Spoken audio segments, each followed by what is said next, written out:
caixa, que é o demonstrativo contábil, e notas explicativas. Eu vou apresentar sobre a DFC, que é a demonstração do fluxo de caixa, e o Matheus sobre as notas explicativas. Então eu vou começar com a DFC. O que é a DFC, basicamente? É a demonstração do fluxo de caixa. Vou ler aqui o conceito e dar uma explicada, tá? A demonstração do fluxo de caixa, DFC, demonstra a origem e aplicação de todo o dinheiro que transita. Rapidinho, desculpa. Podem entrar, é que eu convidei meus alunos de administração. A DFC eu vou ler um pouco o conceito e vou tentar explicar aqui. DFC é a demonstração do fluxo de caixa. Como o nome diz, é um demonstrativo contábil que demonstra a origem, ou seja, de onde veio o dinheiro do caixa e a aplicação desse dinheiro. Tá? Então demonstra a origem e a aplicação de todo o dinheiro que transitou pelo caixa e equivalente de caixa. Aqui cabe um ponto sobre o que é um equivalente de caixa. Um equivalente de caixa é uma aplicação financeira que tem altíssima liquidez, ou seja, eu consigo pegar esse dinheiro de uma forma muito fácil, como por exemplo a poupança. Ela tem um baixo risco, então, ainda usando o exemplo da poupança, mesmo que eu coloque dinheiro lá e mesmo que eu ganhe muito pouco por mês, eu não tenho risco real em uma poupança. Tá? Um investimento que tem essas características de ter um baixo risco e alta liquidez também pode ser considerado uma espécie de caixa, porque você pega dinheiro muito rápido de lá. Por isso, ele também entra na análise da DFC. Tá? Então, além da caixa, a gente tem banco, a gente tem CDBs, por exemplo, que são investimentos de alta liquidez, tá? Em um determinado período e o resultado desse fluxo. A DFC está prevista na Lei das Sociedades por Ações ou Sociedades Anônimas, tá? Que é a 6.440 de 1976, no artigo 176, e ela é detalhada pelo CFC também no CPC 3, que orienta como a gente deve montar a demonstração do ADFC. Aqui a finalidade, novamente, é fornecer uma visão clara da liquidez da empresa, ajudando sócios, investidores, gestores e demais interessados a entender como a empresa gera e utiliza o seu caixa. Porque o caixa, gente, ele é muito importante. Ele pode ser entendido, entre outras coisas, como um colchão de liquidez da empresa. O que seria isso? Se eu preciso de dinheiro rápido, eu vou para o caixa, porque eu pego esse dinheiro rápido. Né? Então, uma poupança, por exemplo, eu pego quase que instantaneamente esse dinheiro. Se acontecer uma emergência, além do dinheiro em espécie, tem dinheiro em banco, dinheiro em investimentos a curtíssimo prazo, CDB, LCA, enfim. Avançando aqui. A ADFC, ela é dividida em 3 fluxos, tá? Então a gente tem o fluxo de caixa, que por sua vez é dividido em 3 fluxos. Fluxo operacional, fluxo de investimento e fluxo de financiamento. O operacional, como o nome diz, ele se refere ao fluxo das operações da empresa, aquilo que gera lucro e que também, por consequência, gera as despesas da empresa. Então, coisas como pagamento de contas, água, luz, telefone, recebimento de clientes, pagamento de aluguel, tudo isso vocês percebem que faz parte da produção da empresa, né? Do que ela faz de principalmente. E aqui a gente tem os investimentos. Nos investimentos existem coisas como compra de máquinas, equipamentos, veículos, né? Basicamente os ativos imobilizados, aplicações financeiras, né? CDBs, ações, fundos e compra de imóveis. Tudo isso é investimento porque eu não espero retorno imediato, mas eu sei que isso em algum ponto no futuro vai me dar um retorno. Então por isso é investimento. E os financiamentos, como o nome diz, eu financio com capital de terceiros, de outra, não é da empresa, as atividades da empresa. Então posso expandir as atividades da empresa, posso, por exemplo, solver alguma dívida que eu tenho. Tá? Exemplos: aumento de capital, entrada do sócio, né? Porque geralmente quando o sócio entra, ele tem que entrar com alguma contribuição para o capital, seja em dinheiro, seja em maquinário, enfim. Empréstimo bancário, eu estou pegando recurso de um terceiro, de uma instituição financeira. E emissão de debêntures, que os debêntures, né, é outra forma de arrecadar capital. É um título que eu emito para os acionistas compram, eu uso esse dinheiro que veio dos acionistas e ao final eu devolvo aos acionistas com juros. Então é um empréstimo que eu faço com acionistas, basicamente, os debêntures. A estrutura, aqui tá. A gente usou como exemplo a Vivara, que é uma empresa de grife a maior do Brasil, se eu não me engano, tá? Que comercializa coisa como anéis, joias, etc. Para começar, a gente tem aqui um balanço patrimonial do primeiro trimestre, só que o que importa aqui é a conta caixa e equivalente de caixa.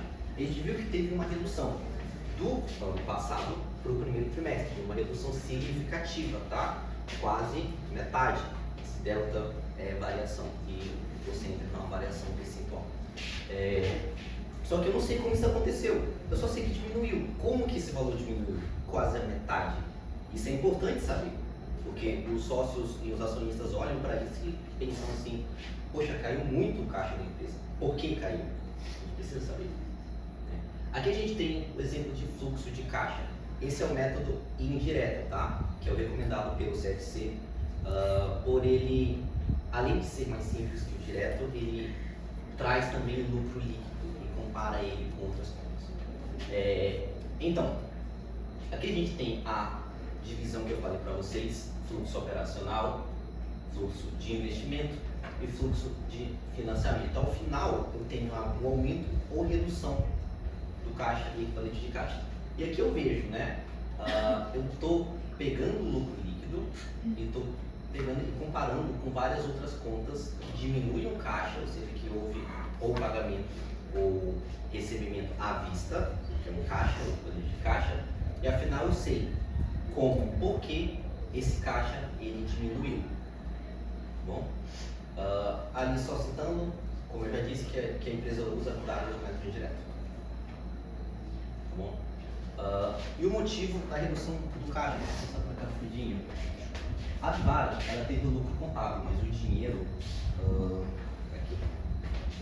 O dinheiro no caixa caiu 128 mil. Esse mil aqui não é mil, é milhões, tá? Foi só um milhinho aqui, mas o dinheiro em caixa caiu 128 milhões de reais.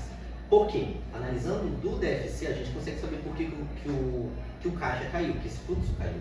Isso porque ela comprou muito estoque, pagou fornecedores e recebeu pouco dos clientes, né? Pouco à vista, no caso. Ela pode ter recebido a prazo, só que não vai entrar no caixa, porque o caixa vendeu.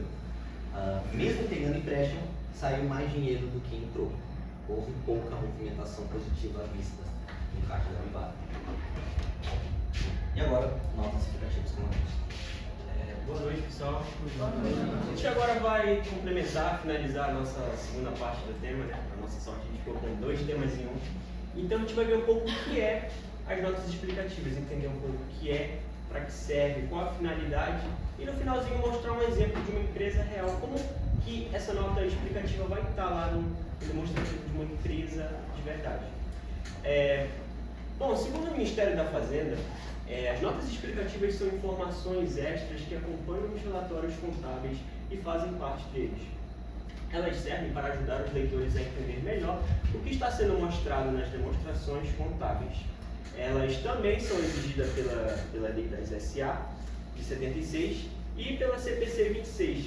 Então, assim, resumindo, enquanto a DFC, como o Pedro mencionou anteriormente, vai funcionar como um raio-x do caixa da empresa, analisando todas as entradas e as saídas, na minha visão, assim, as notas explicativas vão funcionar como uma lupa, que vão traduzir todos aqueles valores, né, que estão em moeda, em palavras. Então, vai meio que traduzir certas ações da empresa, vai estar explicando certas atitudes que a empresa tomou, como, por exemplo, determinadas porcentagens, determinados métodos contábeis que a empresa utilizou, dentre outros. Bom, as principais características das notas explicativas é que elas mostram como os valores foram calculados, como, por exemplo, a depreciação, qual foi a porcentagem da depreciação do maquinário da empresa, por que ela utilizou essa porcentagem, provisão, reavaliação, usam a mesma linha de raciocínio. Elas também informam quais critérios contábeis foram utilizados, como, por exemplo, o método de estoque. Será que ela utiliza PEPS? Será que é o EPS? Será que é média ponderada, como a nossa querida Jéssica nos ensinou? Também trazem detalhes Elas também trazem detalhes que os números sozinhos não mostram, como, por exemplo, composição de saldos, eventos relevantes que houveram ali no exercício da empresa e determinados riscos que a empresa pode estar correndo, né, para justamente comunicar isso para os leitores, no caso, os investidores, ou os próprios próprios sócios ali da empresa. E agora, indo dar uma analisada aqui na estrutura das notas explicativas, a gente trouxe aqui também um exemplo da empresa Vivara, e logo nas primeiras páginas a gente observa que há um contexto operacional da empresa. No caso, a gente vê aqui que a Vivara Participações, com sede em São Paulo, é a holding que controla o Grupo Vivara, fundado em 62, que tem por objetivo a fabricação e venda de joias. Então, geralmente nas primeiras páginas das nossas explicativas, as empresas vão justamente apresentar um contexto operacional que serve justamente como umas informações extras essenciais sobre a história, a localização, a área de atuação que essa empresa atua. Então é basicamente um extra assim, para os leitores, assim, seja ele acionista ou próprio ali da empresa, né? Saber, como eu posso falar, ter mais informações, né? Entender aonde e como esses dados financeiros estão inseridos, qual é a situação ali da empresa, uma contextualização geral, basicamente. E vale a gente mencionar que as notas explicativas elas têm diversas seções, basicamente. Tem seção que vai tratar do estoque, tem seção que vai tratar do balanço patrimonial, e dentro dessas diversas seções a gente escolheu aqui a seção de provisão para perdas, que no caso vai dizer que as controladas da companhia constituem provisões para os estoques de giro lento e perdas estimadas no processo de derretimento de joias em ouro e prata. O reconhecimento dessas provisões é realizado pelo valor do custo médio ponderado em estoque na data do balanço. As perdas no processo de derretimento de joias não são relevantes percentualmente devido à tecnologia utilizada na recuperação das matérias-primas envolvidas. Traduzindo para o português, basicamente essa nota explicativa está falando que ela tem uma provisão, ou seja, é como se ela guardasse um dinheiro ali na caixinha do Nubank, para justamente essa mercadoria que vai ter um giro lento, ou seja, vai ficar encalhada ali na empresa por anos, basicamente para não ter um prejuízo tão grande, né? As perdas estimadas no processo de fabricação, a mesma coisa. Caso a empresa tenha perdas no processo de fabricar essa joia, ela vai ter justamente uma provisão para não ter um prejuízo tão grande. Aqui no fim fala que as perdas não são tão relevantes, né, devido à tecnologia utilizada, ou seja, está explicando que é uma quantidade tão mínima que ela vai perder que nem é necessário colocar porcentagem, ainda mais porque o ouro e a prata são materiais que podem voltar na linha de produção e podem formar um novo produto, pode derreter de novo e voltar a ser outro produto. Então, basicamente, finalizando, é aquilo que eu falei, enquanto as notas explicativas vão funcionar, a DFC vai funcionar como um raio-x do caixa da empresa, as notas explicativas vão justamente explicar vários demonstrativos. Pode explicar o DFC, o balanço patrimonial, e vai explicar os valores, vai traduzir aqueles números em palavras para que os leitores fiquem mais, como eu posso falar? Mais informados. Mais informados. E basicamente esse foi o nosso trabalho, essas são nossas fontes. Se tiver alguma dúvida, vocês podem perguntar. É interessante que a gente tenha essa comunicação, que vocês tenham entendido. E basicamente é isso. Obrigado.